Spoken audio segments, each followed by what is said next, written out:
Mechanical alignment, I think, has stood the test of time, and it has given us excellent long-term survivorship, which is undeniable. But what we're doing in mechanical alignment is putting it at a disadvantage. You can see that we are distalizing the lateral joint line, we are medializing the medial joint line. Hence, there is a chance that you're actually changing the native alignment for that particular patient.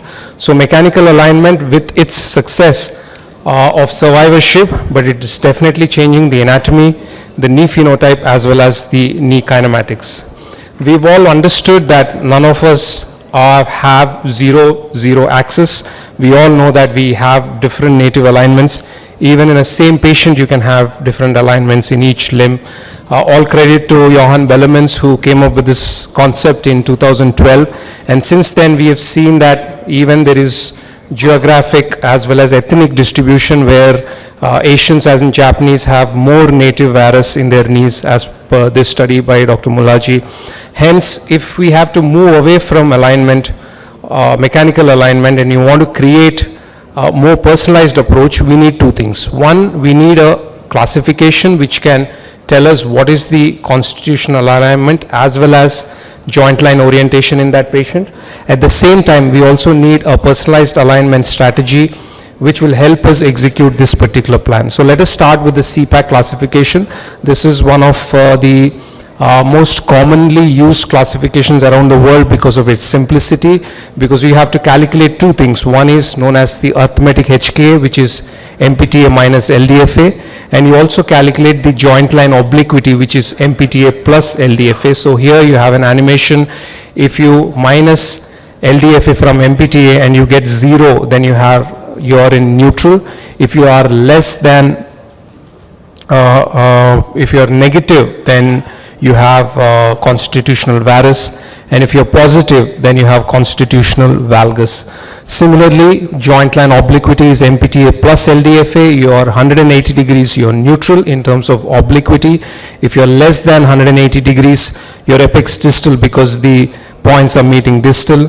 If you're above 180, then you are apex proximal because the lines are meeting proximally. So just by calculating these two values of MPTA minus LDFA, MPTA plus LDFA, you get this 9x9 grid where you have varus, neutral, valgus on the vertical axis, the joint line obliquity of apex distal, neutral, and apex proximal on the x-axis. And as you know, because of the normal distribution of the variation, you can't have absolute numbers. Hence, it has been defined that instead of 0, negative and positive, they have given a range. So anything less than -2 is constitutional varus, anything +2 is constitutional valgus. Similarly, anything less than 177 degrees is apex distal, anything about 183 degrees is apex proximal. So here is a case example. You can see that we've calculated the MPTA LDF of this patient. You can see the AHK is 85 minus 89, which is -4. So this knee is in constitutional varus. 89 plus 85 is 174, which means it is apex distal because it is less than 177. Hence, this becomes a CPAK type 1 classification. We've reported on the incidence of CPAK in India, where we've shown that 60% of our patients are CPAK 1. So once you know CPAK, I think this is one of the slides where you can see how powerful CPAK is. You can see all these knees are varus, but you realize that everybody has a different alignment, and actually all of them have different CPAK classifications. Once you know the CPAK, you know the starting point and you know where you end up with. I don't have the time to discuss the advantages and disadvantages, so we'll move on to the alignment philosophies. Now the consensus is you have fixed alignment philosophies where you have the same target, and you have individualized alignment philosophies where you have individualized targets where the range differs from each philosophy. Any alignment strategy, you need to know what are the boundaries, what is the laxity pattern, and what adjustments, and do you make it on the femur or the tibia. Let us start with kinematic alignment, which is probably one of the first alignment strategies which was described. It was not adopted for a long time, but it has become very common. What Stephen Howell said was these three axes that you see, the flexion extension axis of the tibia flexing over the femur, the patella flexing in the groove, and the internal external rotation of the axis. All these axes are either parallel or perpendicular to one another. So he came up with the concept, if I remove equal amount of bone from my distal femur and my posterior femur, I will be able to recreate the cylindrical axis, hence all these three axes. So hence he said we will take out equal amount of bone. If you want to make any change, we will only make in the tibia, because the femur is sacrosanct and we don't move the femur at all. So here is a case example where you can see that I am trying to cut 7 and 7 on the tibia, 6.5, 6.5 on the distal as well as the posterior femur, and you can see by the end of it I have given 7.5 varus in my tibia to cut 7 and 7, 5 valgus and 1 internal rotation, and this is CPAK 1. Hence the problem with unrestricted kinematic alignment, none of us would give 7.5 varus, but I just went ahead and I wanted to see what happens to balance in these knees, and interestingly so, the knee was absolutely balanced. You can see 21s in each quadrant, and we could just raise the tibia and finish the surgery. But because of the restriction of the reservation surgeons have about unrestricted kinematic alignment, we have moved away from unrestricted to restricted kinematic alignment. Here you have a philosophy where you have set some boundaries because of the reservation of the implant positions. Hence Venditoli came up with this classification where he said the implant position should be within 5 degrees varus valgus and the HK axis should be 3 degrees plus minus, hence the boundaries. So from unrestricted you're coming to restricted.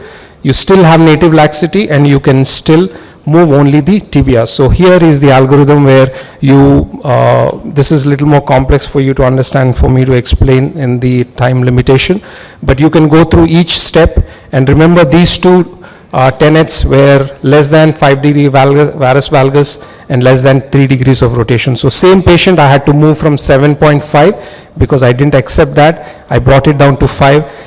And when I did that, my CPAK changed. See how alignment strategies and CPAK are talking to each other now.